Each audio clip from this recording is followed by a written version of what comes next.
여러분 혹시 이런 질문 받아보셨습니까? 당신같이 멀쩡한 사람이 교회는 왜 다녀?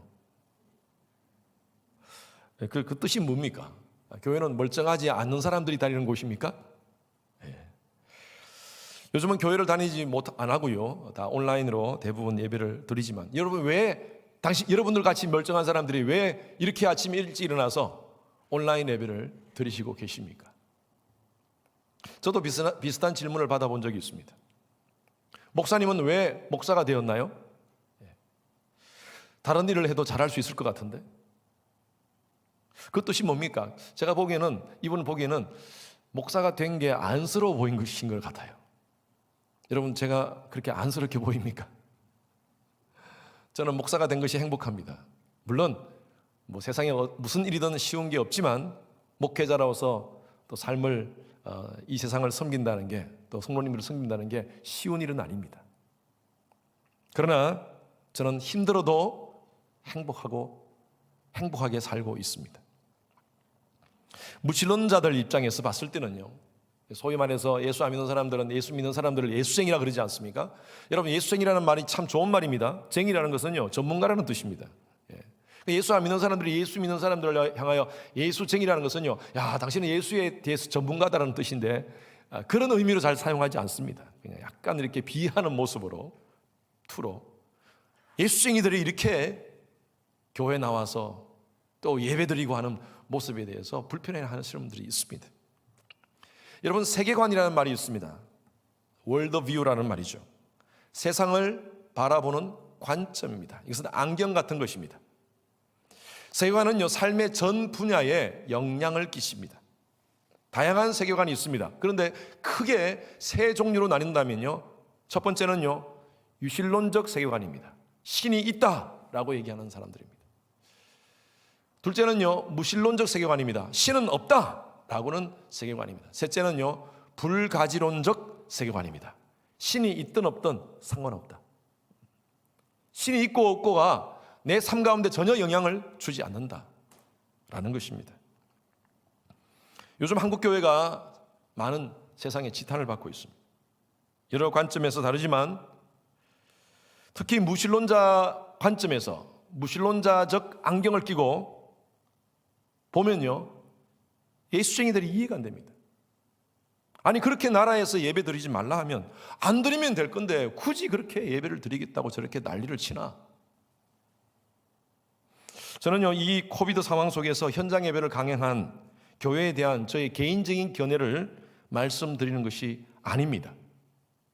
그러나 현장이든 온라인이든 왜 그렇게 예수쟁이들이 자신의 목숨의 위협에도 불구하고 감수하면서 예배를 드리는가? 여러분, 예배는요, 우리 예수쟁이들한테는요, 생명 같은 것입니다. 예수쟁이들에게 예배가 무너지면요, 다 무너지는 것입니다.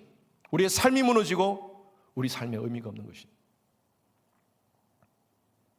여러분, 오늘 왜 교회 나오셨습니까? 왜 여러분 온라인 예배를 드리고 지금 아침 일찍부터 그렇게 그 자리에 앉아 계십니까? 왜 예수쟁이들은 예배를 드려야 합니까? 교회 다녀야 합니까? 어떤 분이 인터넷에 이런 글을 올렸습니다. 님들은 왜 교회 다니고 예수 믿습니까? 이것은 여러분 진짜 알고 싶어가 아니라 약간 빈정된 투로 얘기하는 겁니다. 님들은, 여러분 표현하시죠? 님들이라는 표현. 님들은 왜 교회에 다니고 예수를 믿습니까? 그 질문에 어떤 사람이 리플을 이렇게 달았어요. 제가 그대로 옮깁니다. 저는 모친의 강요로 다녔습니다. 몇 년 전 모친에게 종교에 대한 자유를 주장했다가 모친이 쇼크를 먹는 바람에 그 후로는 절대, 이 단어 그냥 그대로 읽습니다. 여러분 이해해 주십시오. 개기지 않습니다. 모태신앙으로 아무것도 모른 채 교회의 엄격한 잣대와 시선이 싫어서 진짜 효도 차원에서만 교회를 다녔습니다. 일단 마음이 편하고 피곤할 때면 예배 시간에 잠도 잘 옵니다. 그냥 제가 좋으니까 좋은 거지 무슨 이유달 필요가 없지 않겠습니까? 정말 독실한 신자분들이 절 보면 이왕 믿을 거 제대로 믿으라겠지만 전 지금이 좋습니다. 지금처럼 믿음의 크기를 조금씩 늘려가다 보면 언젠가는 제 믿음도 더욱 성장하겠죠. 이렇게 글을 쓰셨어요. 여러분 정말 이분처럼 여러분들은 왜 효도 차원에서 아니면 가정의 평화를 위해서 그렇게 교회를 나오시고 예수를 믿으십니까? 여러분 스스로에게 한번 오늘 질문을 해보시기 바랍니다. 나는 왜 예수를 믿고 있는가? 나는 왜 이 시간 교회에 나왔는가? 오늘 이 설교를 들으면서 여러분 스스로에게 나의 신앙생활의 본질적인 질문을 한번 여러분 스스로 답을 해보시기 바랍니다. 나는 왜 예수를 믿고 있는가? 그리고 답을 찾으시기 바랍니다. 진짜 여러분들이 예수를 믿어야 되는 이유에 대해서 답을 찾으시기 바랍니다. 그걸 다른 곳에서 어떻게 찾습니까? 말씀을 통해서 한번 찾아봅시다. 사도 바울은 오늘 이 말씀을 통하여서 우리가 예수를 믿어야 되는 이유에 대해서 답을 줍니다. 여러분 인생의 근본적인 고민은요 바로 구원의 문제입니다. 인생이 뭡니까? 인생이 무엇입니까? 우리가 옛날에 많이 알았던 노래들 가운데 인생에 대한 노래들이 참 많습니다. 아마 요즘 젊은이들은 잘 모르겠지만 인생은 미완성, 써다가 많은 편지, 부르다 많은 노래, 오늘도 걷는다마는 정처 없는 나그네 길, 인생은 나그네 길, 어디서 왔다가 어디로 가는지, 인생은 벌거숭이, 빈손으로 왔다가 빈손으로 가면 끝. 여러분 그것이 인생일까요? 그렇게 살다가 나그네와 같이 살다가 뽐생뽐생하면서 살다가 죽으면 끝나는 것입니까? 그게 인생입니까? 노래 가운데 이런 노래가 있습니다. 팝송, 제가 어릴 때 옛날에 많이 불렀던 팝송인데 캐세라 세라 캐세라 세라, 여러분 뜻이 무슨 줄 아세요? 될 대로 되라, 될 대로 되라. 캐세라 세라. 모르겠다, 인생은 뭔지 모르지만 그냥 될 대로 되라. 여러분 이렇게 살다가 그냥 끝나면 끝나는 것이 바로 인생입니까? 나그네와 같이 살다가 그냥 죽으면 끝, 이게 인생입니까? 성경에도요 인생을 나그네로 비유하고 있습니다. 이번 청년부 수련회가 바로 이 나그네라는 주제로 지금 소즈너라는 주제로 지금 계속 진행되고 있습니다. 정처 없는 나그네로 그냥 살다가 죽으면 끝! 아닙니다. 성경은 그렇게 말하지 않습니다. 성경은요 우리도 나그네로 삶을 살지만 그러나 우리의 삶은 정처 있는 나그네라고 해요. 정처 있는 나그네, 갈 곳이 있는 나그네라는 것입니다. 여러분 나그네의 삶을 사는데 갈 곳이 없는 것은 정말 슬프고 불행한 것입니다. 여행을 떠났어요. 여행을 떠났는데 갈 곳이 없어요. 여행을 끝나고 나면 갈 곳이 없어요. 그걸 뭐라 그럽니까? 우리끼리는 홈리스래요. 홈리스. 그러나 여행을 떠났어요. 그런데 갈 곳이 있어요. 돌아올 집이 있어요. 여러분 그건 홈리스가 아닙니다. 히브리서 11장 13절에서 14절 말씀입니다. 다 같이 시작. 이 사람들은 다 믿음을 따라 죽었으며 약속을 받지 못하였을 때 그것들을 멀리서 보고 환영하며 또 땅에서는 외국인과 나그네임을 정언하였으니 그들이 이같이 말하는 것은 자기들이 본향 찾는 자임을 나타냅니다. 자, 지금 이 같은 사람들, 이 사람들이 누굴까요? 히브리서 11장은요 우리가 무슨 장이라 그럽니까? 보통 믿음장이라 그럽니다. 믿음장. 믿음으로 살았던 사람들의 우리가 알고 있는 성경에 나오는 여러 믿음의 사람들의 이름이 쫙 나오면서 힘들고 어렵고 고난 속에서 그들은 본향을 바라보면서 믿음으로 살았다는 것입니다. 나그네 인생을 살았지만 그러나 그들의 삶은 정처 없이 살지 않았다는 것입니다. 약속을 받지 못했다는 것은요 그들의 삶 가운데 그런 정말 편안한 삶, 세상적으로 얘기하는 그런 복된 삶, 그렇게 살지는 못했지만 외국인과 나그네처럼 이 땅 가운데 삶을 살았지만 그들은 본향을 찾는 자였다는 거예요. 아멘. 여러분 성경은요 죽으면 끝이라고 얘기하지 않습니다. 본향이 있다는 거예요. 갈 곳이 있다는 거예요.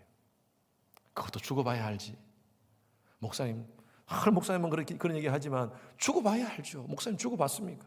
예, 저도 몰라요. 저도 안 죽어봤기 때문에 모르겠어요. 그런데 저는 분명히 믿습니다. 하나님 말씀을 믿습니다.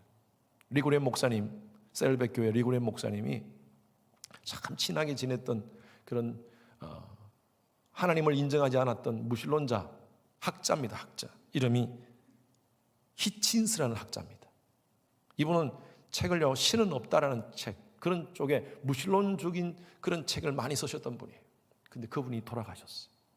그래서 그 친구, 히친스라는 그 친구의 죽음을 안타까워하면서 그에게 그렇게 많은 하나님에 대한 메시지를 얘기했음에도 불구하고 하나님을 믿지 않고 죽었다는 것을 아쉬워하면서 글을 쓰셨는데, 그 내용이 이겁니다. 히친스는 지금은 모든 것을 알게 되었을 것이다. 죽었잖아요. 이제는 모든 것을 알게 되었을 것이다. 죽어봐야 알지 뭐. 신이 있다 없다 그러는데, 아니 신이 있다면 어떻게 알아? 목사가 어떻게 알아? 그렇게 비판했던 사람, 이미 돌아가셨으니까 이미 이제 지금은 알게 되었을 것이다. 어느 불치병 환자 병동의 의사가 이런 글을 썼습니다. 그대로 제가 읽습니다. 병원에는 많아야 2개월, 3개월, 6개월 살 수 있는 사람들이 모여 있는데 이들은 모이면 화투를 치고 논다. 어쩌다 돈을 따면 그렇게 좋아한다. 선생님, 내가 오늘 3만 원 벌었습니다. 선생님, 오늘 내가 5만 원 벌었어요. 5만 원. 와, 얼마나 기분 좋은지 몰라요. 그들의 기뻐하는 모습을 보면 왠지 내 마음이 서글퍼진다. 저렇게 기뻐할 수 있는 시간이 얼만큼 있을까? 그러다가 갑자기 이런 생각이 든다. 나는 저 불치병 환자와 어떤 차이가 있는 것인가? 단지 2년 더, 어쩌면 20년 더, 단지 더 몇 년 더 산다는 것밖에 큰 차이가 없다는 거예요. 나는 무엇을 기뻐하며 무엇을 위하여 왜 이렇게 바쁘게 살고 있나? 그래요, 여러분. 우리는 모두가 시한부 생을 살고 있습니다. 조금 우리가 다른 사람들보다, 몸이 아픈 사람들보다, 또 시한부 인생을 살아가는 사람들보다 조금 더 살 수는 있겠죠. 그러나 똑같이 우리는 죽습니다. 여러분, 이거 죽음은 실제적인 문제입니다. 아주 현실적인 문제입니다. 그런데 죽는 것으로 끝나지 않는다고 성경은 분명히 얘기하고 있습니다. 히브리서 9장 27절 말씀 다 같이 읽습니다. 시작. 한 번 죽는 것은 사람에게 정하신 것이요 그 후에는 심판이 있으리니. 여러분, 이 심판이라는 것은요, 영원한 사망을 이야기합니다. 영원한 사망. 하나님의 저지먼트가 있다는 것입니다. 예수를 믿지 않고 하나님을 인정하지 않고 무신론자로 그렇게 살았던 인생은 분명히 하나님 앞에 심판의 날이 있다는 것입니다. 어떻게 하면 이 심판을 피할 수 있을까요? 여러분, 이 인간의 아주 원초적인 이 문제는요, 오래전부터, 인류가 생긴 때부터 고민했던 문제입니다. 어떻게 하면 신의 은총을 받을 수 있나? 이것은 동물들은 이런 고민하지 않습니다. 여러분, 동물들은 뭐 신이 있을까 없을까 고민하지도 않습니다. 그런데 인간은요, 이 원초적 본능 때문에 종교성을 갖습니다. 동물들도 인간이 가지고 있는 욕구들은 다 가지고 있습니다. 수면욕도 가지고 있고, 식욕도 가지고 있고, 종족 번식에 대한 욕구도 가지고 있고, 다 가지고 있지만 동물에게 없는, 인간만 가지고 있는 욕구가 있는데 그것이 바로 이 종교성입니다. 여러분, 원숭이들이 모여가지고 예배드렸다는 그런 뉴스 들어보셨습니까? 강아지들이 모여가지고 하나님을 찬양했다는 얘기 들어보신 적 있습니까? 전 세계 75억 인구 가운데 이 어떤 종교에 대한 통계가 나온 것을 제가 봤는데 11억 6천만 명, 약 15%가 종교를 가지고 있다는 것입니다. 전 세계 종족들 다 해서 조사를 해보니까 약 85%가 어떤 형태로든 종교를 가지고 있다는 것입니다. 미신이라든지 어떤 것은 하든 신을 추구하고 있다는 것입니다. 그 이유가 뭔가요? 왜냐하면요, 인간에게만 영이 있기 때문입니다. 영, 혼, 육, 이 세 가지가 다 갖춘 존재는 바로 인간밖에 없습니다. 동물은요, 혼도 있고요, 육도 있습니다. 혼적인 요소가 있습니다. 지정의를 가지고 있습니다. 이 혼적인 요소가 지성의거든요. 지성과 감성과 의지적인 그런 것이 있습니다. 물론 제한적인 거 있지만, 강아지를 좋아하시는 분들한테 물어봤어요. 강아지가 왜 이렇게 좋습니까? 하니까 아유, 목사님 말도 마세요. 얘는 말도 잘 듣고요, 시키는 대로 하고요, 항상 기뻐하고요, 불평하지 않는다는 거예요. 불평하지 않는다는 거예요. 하긴 뭐 강아지가 말도 못하는데 어떻게 불평하겠습니까? 불평하지 않는다는 거예요. 그래서 제가 그랬어요. 아, 그래요? 그래서 강아지가 남편보다 좋습니까? 하니까 아, 그건 그렇게 말씀하시더라고요. 여러분, 강아지는요 불평하지 않아요. 왜? 그런 게 없어요. 그냥 제한적이기 때문에, 지성의가 제한적이기 때문에. 하나님은 인간을 만드시고요, 그 속에 생명을 부르셔서 영적인 존재가 되게 하셨습니다. 데살로니가전서 5장 23절 말씀 한번 보십시오. 같이 시작. 평강의 하나님이 친히 너희를 온전히 거룩하게 하시고 또 너희의 온 영과 혼과 몸이 우리 주 예수 그리스도께서 강림하실 때에 흠없이 보존되기를 원하노라. 인간은요, 지정의가 작동하는 혼적인 요소가 있고요, 그리고 인간의 이 육체인 이 육적인 요소가 있습니다. 뿐만 아니라 하나님께서 생명을 인간에게 불어넣으셔서 인간에게만 영적인 것이 있습니다. 그래서 이 영이 있기 때문에 인간은 어떤 영원한 것을 추구합니다. 종교적인 것을 추구합니다. 영이 없다면 인간은 껍데기에 불과합니다. 정말 껍데기에 불과해요. 영을 가진 인간은요, 영원한 세계를 본성적으로 추구하게 되어 있습니다. 성경에서 전도서에서 잘 나와 있습니다. 전도서 3장 11절 말씀 한번 읽어볼까요? 전도서 3장 11절 말씀입니다. 시작. 하나님이 모든 것을 지으시되 때를 따라 아름답게 하셨고 또 사람들에게는 영혼을 사모하는 마음을 주셨느니라. 그러나 하나님이 하시는 일의 시종을 사람으로 측량할 수 없게 하셨도다. 하나님 모든 것을 지으셨는데 인간에게만 영혼을 사모하는 마음을 주셨다. 영혼을 사모하는 마음. 동물들은 없어요. 혼만 가지고 있는 동물들은 이게 없어요. 그런데 인간에게만 영적인 생명을 불어넣으셔서 인간이 영혼에 대한 사모한 마음을 주셨다는 거예요.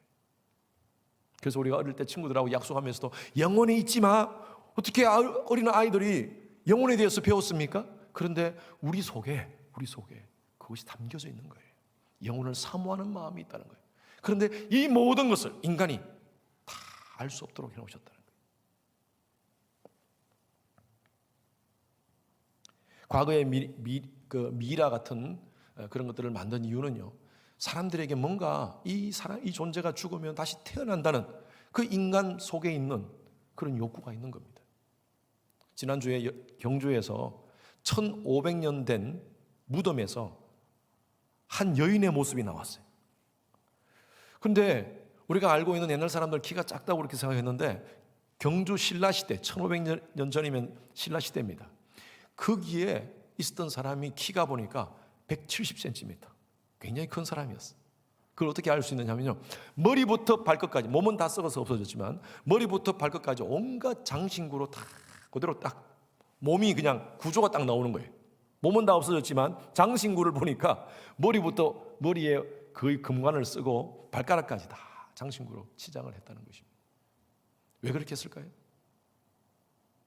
태어나서도 이렇게 귀족의 모습으로 태어나라는 그런 인간의 본성적인 마음이라는 거예요. 영생이 있습니다. 그런데 어떻게 영원한 진짜 생명, 영원한 죽음이 아니라 심판이 아니라 영원한 생명을 얻을 수 있을까요? 오늘 본문 말씀이 딱 답에 나와 있습니다. 예수 이름을 부르는 자에게 이 영생이 주어진다는 것입니다.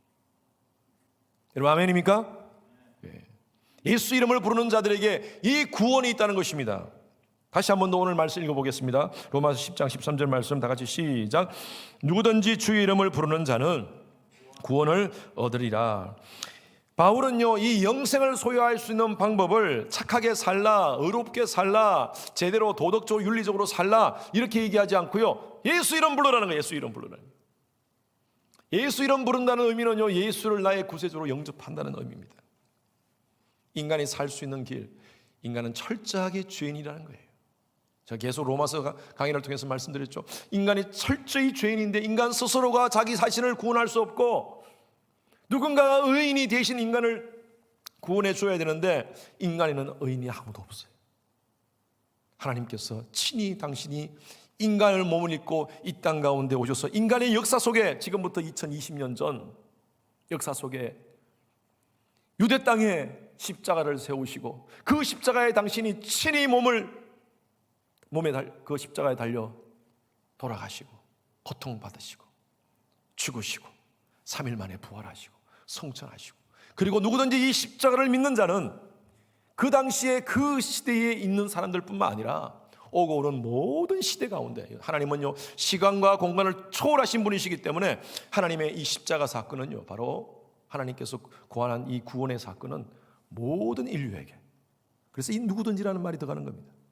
모든 인종에게 시간과 공간과 인류와 상관없이, 인종과 상관없이 적용되는 사건이라는 것입니다. 누구든지 그 십자가에 달린 그 예수 그리스도를 부르면, 영접하면 어떤 죄인이든 하나님께서 구원을 허락하신다는 것입니다. 내가 죄인입니까? 아니 내가 무슨 살인죄를 저질렀고 간음죄를 저질렀고 무슨 특별한 죄를 저지른 것도 없는데 왜 자꾸 죄인이라 그럽니까? 여러분, 우리는요 철저하게 하나님 앞에서는 죄인입니다. 하나님 앞에 의롭다라고 인정받을 수 있는 사람은 아무도 없습니다. 지난주에 제가 말씀을 드렸어요. 우리의 행동으로, 우리의 윤리적인 도덕적인 행위로 구원받나 그러면요 우리는 하루에도 몇 번씩 천국과 지옥을 왔다 갔다 할 거예요. 얼마나 감사한지. 로마서 1장 30절 31절 말씀 한번 보십시오. 읽어보겠습니다. 시작. 비방하는 자요, 하나님께서 미워하는 자요, 능욕하는 자요, 교만한 자요, 자랑하는 자요, 악을 도모하는 자요, 부모를 거역하는 자요, 우매한 자요, 배악하는 자요, 무정한 자요, 무조비한 자라. 여러분 뭐 앞뒤에 말씀이 계속 나와 있는데 제가 다 읽지 않았어요. 여기에 하나도 해당되지 않은 사람은 없습니다. 우리 모두가 여기에 해당되면 하나님께서 이렇게 말씀하십니다. 32절에 시작.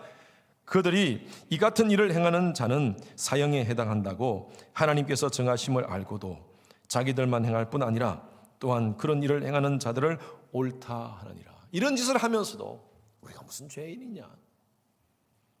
하나님이 그렇게 죄를 지으면 영원한 사망, 심판에 놓인다고 하나님께서 말씀을 했음에도 불구하고, 그것을 알매도 불구하고 자기도 여전히 죄를 짓고 또 다른 사람들도 그렇게 죄를 짓게 하는 그런 인생들, 소망이 없는 인생들입니다. 하나님께서 바로 이 십자가 사건을 두시고 누구든지 예수를 믿으면 구원을 받는다는 것입니다.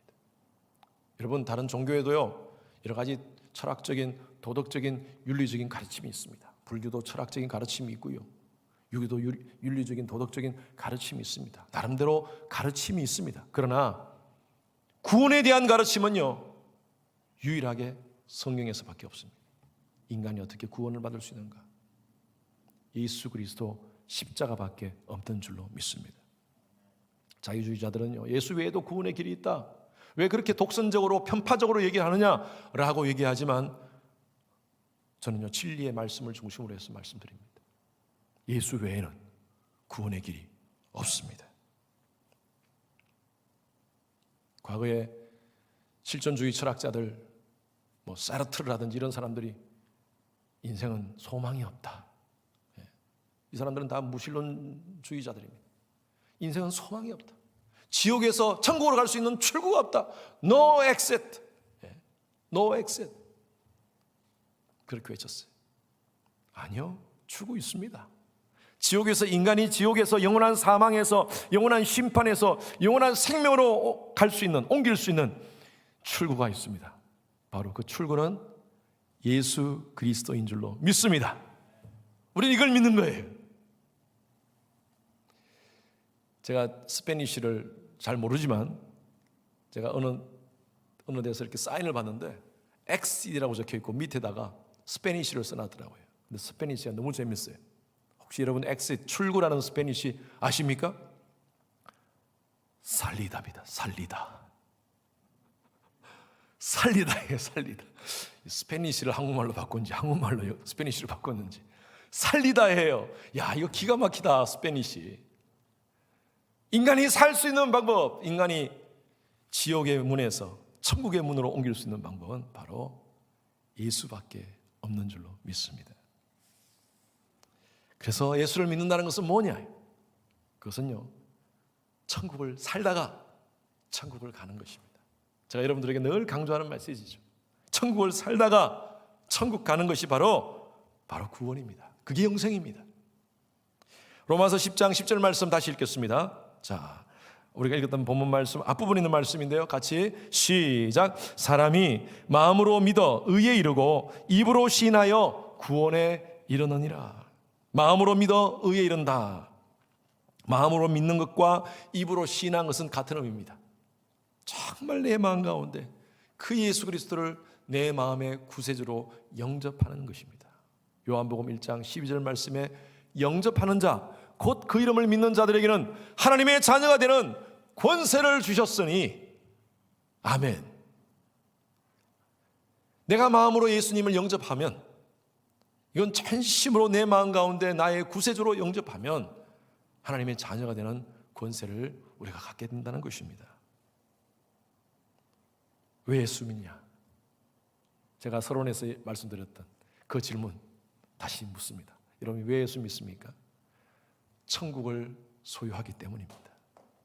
그래서 더 정확하게 말씀드린다면 우리가 예수 믿는 이유는요, 천국을 살다가 천국 가기 위해서 예수 믿습니다. 도덕적으로 윤리적으로 우리가 괜찮은 사람 되기 위해서, 세상에서 좀 복받고 잘 살고 그렇게 하기 위해서 예수 믿는 게 아닙니다. 하나님은 때로는요, 예수를 잘 믿으면 보너스로 그런 것도 주십니다. 하지만 우리가 예수 믿는 목적이 바로 그거 아닙니다. 예수 믿는 목적은요, 바로 영생입니다.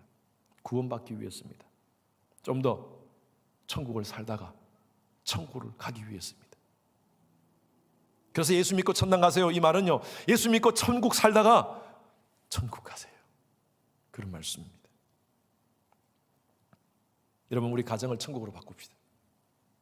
부부끼리 살면서도 가정이 지옥 같은 가정이 있답니다. 남편과 아내가 계속 갈등 가운데 있고, 어떤 분이 그런 얘기해요. 목사님, 집에 들어가기 싫어요. 집에 들어가기 싫어요. 얼마나 힘들면. 여러분, 부부 가운데 갈등은요, 쌍방이 책임입니다. 하나님 앞에서 정말 예수를 믿는다면, 정말 그 심령 가운데 성령이 내주하신다면요, 내 자신이 천국이 돼야 돼요. 내 마음이 천국이 돼요. 그리고 그 천국으로 가정을 천국을 이끌어야 돼요. 그게 진짜 예수 믿는 거예요. 예수를 제대로 믿고 천국 삽시다. 예수를 진짜 내 마음 가운데 예수 그리스도를 영접했다면요, 불평과 원망과 부정적인 생각이 떠나갑니다. 늘 불평하고 늘 원망하고 다른 사람 비판하고 비난하던 사람이 진짜 예수 그리스도를 내 마음 가운데 영접하면요, 예수의 인격으로 점점 더 변화됩니다. 여러분, 그게 진짜 예수 믿는 사람의 변화된 모습이에요. 열매입니다. 내 언어가 달라집니다. 사람을 대하는 태도가 달라집니다. 사건과 사물을 해석하는 관점이 달라집니다. 아직 예수 잘 못 믿겠습니까? 자꾸 내가 이성적으로 어떤 것을 받아들이려고 그래요. 이게 이성적으로 이해가 안 된다는 거예요. 여러분, 부탁드립니다. 예수는요, 내 지식으로 믿는 게 아닙니다. 인간의 이성이 얼마나, 제가 지난주에 말씀드렸어요, 얼마나 우리가 작습니까? 천지 만물을 창조하신 하나님의 그 위대한 창조물에 비하면 인간이 가지고 있는 과학은 정말 너무나 작은 것입니다. 과학적으로, 지식적으로, 합리적으로, 이성적으로 따지면서 어떻게 우리가 하나님을 다 알 수 있습니까? 인간이 가지고 있는 작은 과학으로 어떻게 하나님을 다 덮을 수 있습니까? 하나님의 창조의 이 원리를. 그래서 여러분, 쩍쩍쩍쩍 따지면요, 우리가 진짜 예수 믿기 힘들어요. 내려놓으세요, 하나님 앞에. 그리고 하나님을 하나님으로 인정하십시오. 믿음이 먼저 가야 됩니다. 믿으면 보입니다. Seeing is believing이 아니라, 봐야지 내가 믿겠다가 아니라 believing is seeing이에요. 내가 믿잖아요. 여러분들에게 한번 이런 표현 제가 했죠. 한번 덮어놓고 믿으시, 덮어놓고. 아멘. 내가 믿기를 작정합니다. 그러면요, 이상한 역사가 나타납니다. 내 심령 가운데 성령의 역사가 나타나요. 내가 예수 그리스도를 나의 구세주로 믿습니다. 내가 이 말씀이 하나님의 말씀의 진리이심을 믿습니다 라고 고백하면요, 그리고 나서 이 성령을 펼쳐보세요. 신비한 놀라운 역사가 나타납니다. 믿고 나니까 보이는 거예요. 영적인 세계가 보이는 거예요. 늘 보여야지 믿겠다고 하는 사람은요, 정말 예수 믿기 힘들어요.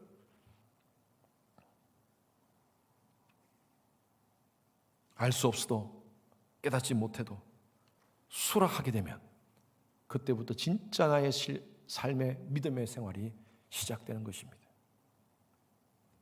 내 예수가 왜 믿습니까? 내가 왜 예수를 믿습니까? 내가 왜 교회를 다닙니까? 이 본질적인 질문 앞에 여러분들 확실히 답하시기 바랍니다. 본질에 집중하십시오. 다른 거 아니라 본질에 집중하십시오. 짜장면 집에 가면요, 짜장면에 집중하셔야 돼요. 나오는 김치나 단무지 맛없다고, 짜장면 김치 맛없다고 불평할 게 아니라 짜장면에 집중하셔야 돼요. 짜장면에. 마찬가지입니다. 신앙생활 하면서 뭐 다른 거 뭐 얘기할 거 없어요. 진짜 내가 왜 예수를 믿어야 되는가? 구원받고 예수를 믿음으로 말미암아 영생을 소유하고 천국을 살다가 천국 가기 위해서 예수 믿는 거예요.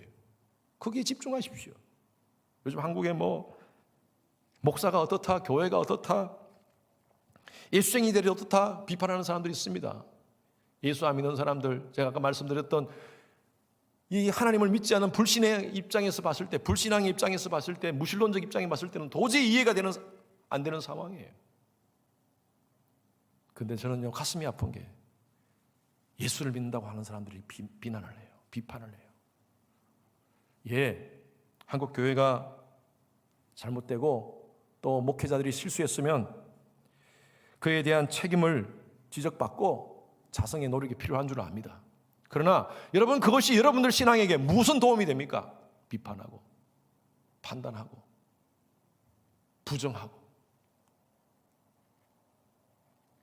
늘 신앙생활 하면서 늘 남 비판하고 하는 사람들은 신앙이 안 자라요. 신앙이 안 자라요. 그냥 불평과 원망의 사고가 꽉 이 사탄이 그걸 붙잡고 있으니까요, 신앙 성장을 못해요. 말씀을 수용할 수가 없고 모든 것을 그냥 부정적으로 받아보니까 하나님을 만나지를 못하는 거예요.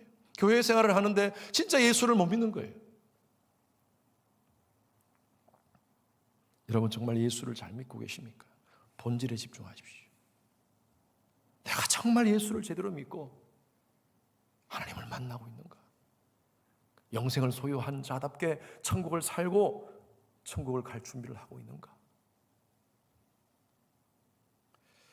목사님들 가운데 가장 존경을 받았던, 한국교회에 존경받았던 목사님이 한경직 목사님이라는 분이 계십니다. 영락교회 원로 목사님으로 계시다가 지금은 돌아가셨죠. 그런데 이 목사님이 생전에 교계에 있는 원로 목사님들이 모여가지고 한 목사님한테 인사하러 갔습니다. 남한산성에서 그때 요양원에서 있는 그 목사님을 찾아가서 인사를 하러 갔는데, 같이 쭉 얘기를 하다가 이제 대화 말미에 한 목사님, 우리 다 지금 이 교계에서 열심히 앞서서 일을 하시는 우리 목사님들이 모이셨는데, 목사님, 우리 목사님들을 위해서 한 말씀만 좀 마지막으로 해주십시오 라고 이렇게 얘기를 하니까 한 목사님이 겸손하신 분이시거든요. 아유, 다들 목회 잘하시는데 제가 무슨 말씀 드릴 게 있겠습니까? 그러다가 제가 한 말씀만 드릴게요. 목사님들, 예수 잘 믿으세요. 그랬대. 목사님들, 예수 잘 믿으세요. 그때 목사님들이 쇼크를 받았대. 쇼크를. 내가 예수를 잘 믿고 있는가? 어떤 이민교회 목회하시는 목사님들의 글을 제가 봤습니다. 어떤 목사님이 이제 주일 예배를 마치고 파킹랏을 나가려고 지금 하고 있는데 차 한 대가 쑥 들어오는 거예요. 그래서 누가 들어오시나 보니까 자기 교회 교인이 아니야. 그래서 어떻게 오셨습니까? 라고 하니까, 누구세요? 이 교회 목사입니다. 그래요. 제가 좀 교회 좀 한번 둘러봐도 되겠습니까? 그러세요. 하면서 교회를 쭉 소개를 시켜드렸대요. 그리고 저 뒷자리에 앉아가지고 그 자매님 두 분이 오셨는데, 그 두 분 중에 한 분이 목사님에게 여러 가지 질문을 하더니만, 목사님, 죄송하지만 제가 이런 질문해도 되는지 모르겠지만 목사님한테 하나 질문할게요. 예, 질문하세요.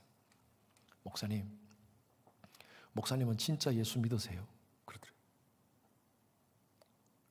그래서 목사님이 예 그러셨대요.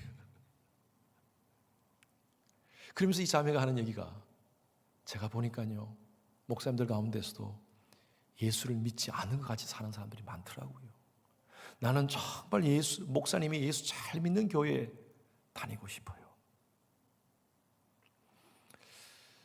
저는 그 글을 보면서 저 자신을 한번 돌아봤습니다.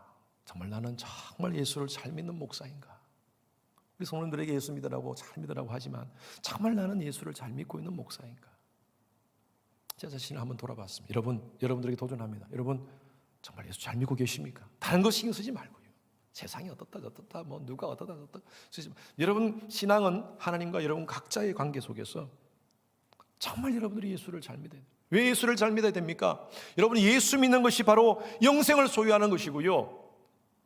그리고 이것이 바로 진짜 신앙의 본질이라는 것입니다. 이것은 시급한 것입니다. 내 자신에게도 시급하고 또 내 주위의 형제들, 또 자매들, 내 부모님들, 내 주위 사람들에게도 굉장히 시급한 문제입니다. 아직도 여러분 주위에 있는 형제들, 자매들 가운데 복음을 모르는 자들이 있습니까? 그럼에도 불구하고 여러분들은 그냥 교회 생활하고 있습니까? 아무 부담 없이요? 여러분 부담감을 가져야 됩니다. 예수 믿는 것이 영생을 좌우하는 문제이기 때문에, 영원한 생명과 영원한 죽음을 좌우하는 문제이기 때문에 여러분 이것은요 내 주위에 있는 형제들, 자매들에 대한, 부모님에 대한 부담감을 가져야 돼요. 아직도 그들이 예수를 모른다면. 바울은 이렇게 10장 마무리를 하면서 이렇게 얘기하고 있습니다. 14절 말씀 시작. 그런즉 14절입니다. 10장 14절 말씀 같이 읽습니다. 10장 14절 말씀 시작. 그런즉 그들이 믿지 아니하는 일을 어찌 부르리요? 듣지도 못한 일을 어찌 믿으리요? 전파하는 자가 없이 어찌 들으리요? 우리가 복음을 전가하지 않으면 누가 듣겠습니까? 우리가 전파하지 않으면 누가 이 놀라운 생명의 말씀을 누가 듣겠습니까? 여러분 부모님들, 여러분들이 얘기하지 않으면 누가 얘기 듣겠습니까? 누가 하겠지? 아니요. 하나님은요 여러분을 통해서 그 일을 하기를 원하십니다. 이건 영원한 생명과 영원한 죽음에 대한 문제입니다. 가장 시급한 문제입니다. 아까 우리 불렀던 찬양이 있죠. 예수 이름을 부르는 자, 예수 이름을 믿는 자, 예수 이름 앞에 나오는 자 복이 있도다. 이 복은 바로 영생의 복입니다. 예수 이름을 부르는 자, 예수를 믿는 자는 하나님께서 영생의 복을 허락해 주신 줄로 믿습니다. 여러분 이 부담감을 가지고 오늘 여러분들에게 특별하게 제가 좀 설교를 마무리하겠습니다. 1년에 한 번 아니면 2번씩 제가 여러분들에게 부탁을 드리는데, 이 자리에 계신 분들, 또 이 자리에 여러분 각자에서 가정에서 예배를 드리시는 분들은 예수님을 다 영접하신 줄로 믿습니다. 그러나 혹시 아직도 예수 그리스도를 내 마음 가운데 구세주로 영접하지 아직 않은 분들이 계시다면 오늘 심각하게 내가 왜 교회에 나와야 되는가? 내가 왜 예수를 믿어야 되는가? 이 질문에 여러분들이 답을 했으면 좋겠어요. 그리고 이 시간 하나님께서 여러분들에게 손을 내미십니다. 그 하나님의 손을 잡으시기 바랍니다. 예수님 영접하는 시간을 갖기를 원합니다. 눈을 다 한번 감으십시오. 눈을 다 감으시고요. 한 번도 이런 경험이 없는 분들은 여러분 스스로 한번 기도하십시오. 내가 하나님, 정말 하나님을 더 깊이 알기를 원합니다. 내 의지로 예수를 믿겠다고 고백하겠습니다. 내 마음을 열고 예수님 이 시간 내 중심에 임하여 주시옵소서. 여러분 그런 마음을 한번 가져보십시오. 온라인 예배를 드리시는 분들 가운데서도 예수님을 한 번도 영접하지 않은 분들이 계신다면 오늘 이 시간 마음을 열고 정말 하나님을 내가 믿고 싶습니다. 내 의지가 아니라, 내 지성이 아니라 내가 믿음으로 결단하겠습니다. 한번 그런 마음을 갖기를 바랍니다. 그리고 제가 이따가 여러분들에게 영접 기도를 인도하겠습니다. 따라 하시면 좋겠어요. 이미 예수를 믿고 영접하신 분들도 큰 소리로 따라 하시기 바랍니다. 가정에 계시는 분들도 큰 소리로 한번 따라해 보십시오. 오늘 이 시간에, 예배 시간에 성령께서 여러분의 마음을 움직여 주시고 놀라운 역사를 베풀어 주시리라 믿습니다. 눈을 감으시겠습니다. 제가 먼저 기도하겠습니다. 하나님, 우리 성도님들이 이 시간 말씀을 받고 우리가 왜 예수를 믿어야 되는가, 이것은 우리의 생명에 관한 문제고 영원한 생명과 영원한 죽음에 대한 문제이기 때문에 우리가 예수를 믿어야 된다는 확신을 가졌습니다. 이 시간 우리 성도님들 가운데 아직도 예수를 영접하지 않은 분들을 위해서 기도하겠습니다. 주님, 성령께서 그들의 마음을 열어주시고 이 고백하는, 예수를 영접하는 이 고백을 진심으로 입으로 시인하게 하여 주시옵소서. 우리 시간은 여서를 따라 하시되 우리 모두가 같이 한번 따라해 주십시오. 큰 소리로, 우리 가정에 계시는 분들도 큰 소리로 한번 이 기도문을 따라해 주시기를 바랍니다. 주님, 나는 죄인입니다. 한 번 더 합니다. 주님, 나는 죄인입니다. 예수님의 십자가의 은혜를 믿음으로 내 죄가 용서됨을 믿습니다. 지금 내 마음의 문을 열고 예수님을 나의 삶의 주인으로 영접합니다. 예수님을 나의 삶의 주인으로 영접합니다. 앞으로 천국을 살다가 천국 가게 하소서. 제가 기도하겠습니다. 하나님, 오늘 이 시간 귀한 고백을 주님 앞에 했습니다. 우리가 죄인이었고 예수 십자가로 말미암아 구원받았음을 믿습니다. 예수를 나의 삶의 주인으로 영접한 우리 모든 성도님들, 특별히 오늘 처음으로 입술을 열어서 예수님을 나의 구세주로 영접한 그 10년 가운데 하나님께서 오늘 말씀처럼 은혜와 복으로 함께하여 주시옵소서. 평생 주님을 따르며 주님을 바르게 믿고 살아가는 신앙하게 하여 주시옵소서. 감사드리며 살아계신 예수 그리스도 이름으로 기도드렸습니다. 아멘.